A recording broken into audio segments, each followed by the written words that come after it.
Ada seorang syekh cerita dalam salah satu ceramahnya, cerita tentang seorang dokter perempuan di sana, di Arab sana. Ada seorang anak lelaki bawa ibunya masuk ke dokter ini, subhanallah. Ibunya ini gila ya. Anak-anak muda belum nikah, dia bawa ibu. Nanti ibunya tersenyum sendiri, ketawa sendiri. Masuk ke ruang dokter itu, mejanya dokter diputerin sama ibunya.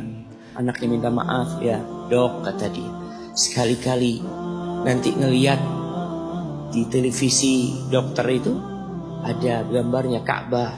Ibunya ngomong, nak, kau bukan nak ngomong, kamu bohong mat kau bohong sama ibu. Katanya mau dibawa umroh ibu, kata dia. Nanti diludahin anaknya, digigit anaknya. Nanti kerudungnya ibunya terbuka, dipasangin lagi.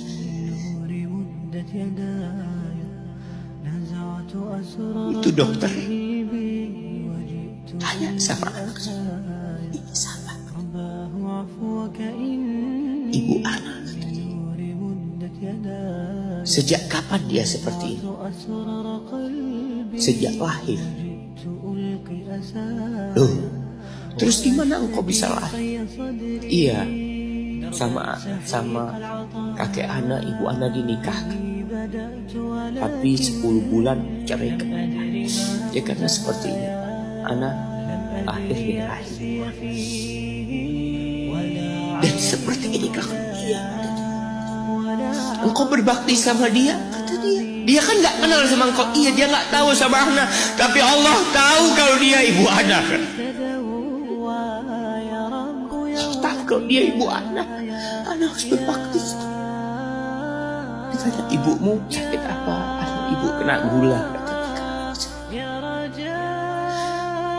Setelah dikasih resep, itu dokter cerita, pasiennya keluar, ditutup pintunya. Dokter ini nangis. Dia mengatakan, ana sering dengar ceramah tentang birrul walidain.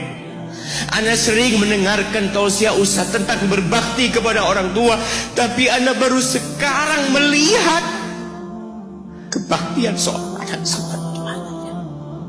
Ibunya gila, dia tetap berbakti. Dan dia mengatakan, iya, ibu ana nggak tahu sama ana, tapi Allah tahu kalau dia ibu ana. Dan yang ngasih wasiat supaya kita berbakti sama orang tua itu Allah, jemaah. Apapun yang dilakukan orang tua kita.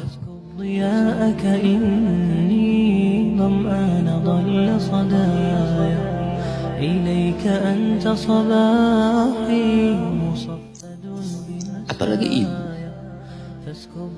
Allah katakan, hamalathu ummuhu kurha wa wada'athu kurha. Ibu kita, hamil kita itu dalam kondisi yang sulit.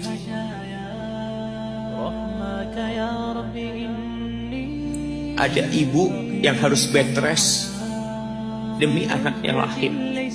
Demi kita lahir, ibu kita itu bed rest. Capek dikit keluar darah. Ada yang harus hamil kita dalam kondisi dia ditinggal sama suami. Dia harus cari nafkah sendiri. Ada yang harus muntah-muntah demi kita. Allah. Lalu kita berdiri buat ibu kita. Capek.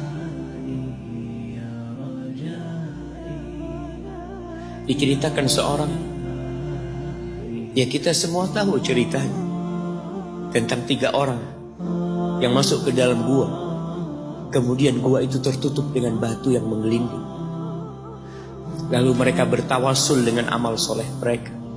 Salah satunya yang mengatakan, ya Rabbi, Allahumma, ya Allah, aku punya 2 orang tua. Aku punya 2 orang. Yang aku senantiasa memberikan susu kepada keduanya sebelum keluarga yang lain minum susu. Dia sudah menikah, dia punya istri, punya anak. Pada suatu hari, ya Allah, aku kejauhan cari rumput, sehingga aku balik dalam kondisi orang tua sudah tidur. Maka aku pereskan susu buat keduanya, ya Allah. Allah tahu, tapi dia mau cerita sama Allah. Dia ingin tawasul dengan amal soleh dia. Lalu aku taruh di wadah. Aku datang ke bapak ibuku, mereka tidur.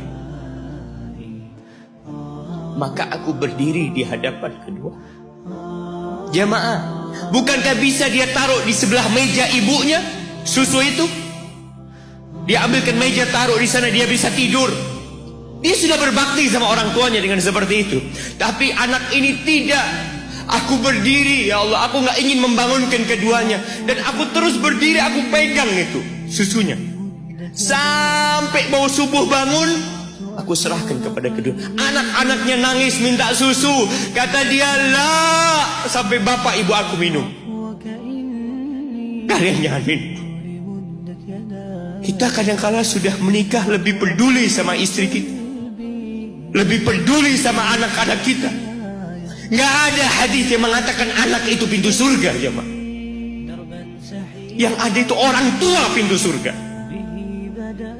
Kita peduli sama anak-anak. Beli oleh-oleh buat istrinya. Ditelepon istrinya mau apa, kepingin apa. Pernahkah engkau telepon ibumu? Tanya, Umi kepingin apa, Umi? Ana lagi dalam perjalanan, Umi.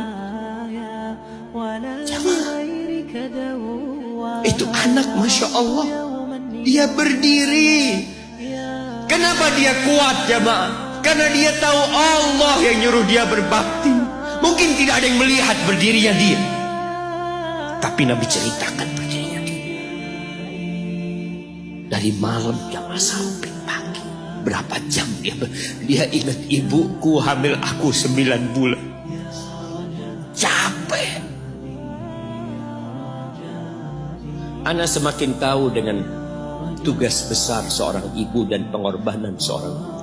Setelah Ana menikah, setelah Ana tahu bagaimana istri Ana hamil, ketika dia harus tidur gak enak, makan muntah aja, Ana melihat istri Ana sampai lemes dia. Ana ingat begini ibu Ana hamil. Lalu kita lupa, jemaah. Kita sok sukses, mungkin engkau lebih sukses dari orang tua. Tapi kalau nggak ada bapak ibu, engkau nggak akan pernah lahir di muka. Allah ceritakan ibunya hamil dia. Wa wada'athu kurha, dan melahirkannya dalam kondisi sulit. Kadangkala perut ibu kita itu disobek demi kita keluar dari perut ibu kita. Antum meninggalkan luka di ibu, itu dijahit. Kalau antum anak ketiga, Allahu Akbar, berapa kali dibelah perut ibu kita, tubuhnya jadi jelek gara-gara kita. Tapi dia nggak peduli, yang penting antum lahir dengan selamat. Kalau ibu kita dikasih pilihan, ini nggak bisa diselamatkan, salah satunya akan meninggal. Kira-kira apa kata ibu antum? Iya, nggak apa-apa dok, selamatkan bayinya dok. Nggak apa-apa dok, biar dia lahir dok. Subhanallah. Berapa banyak ibu yang meninggal dunia ketika dia melahirkan anak. Wa hamluhu wa fisaluhu 30 syahra. Hamilnya dan menyusuinya itu 30 bulan.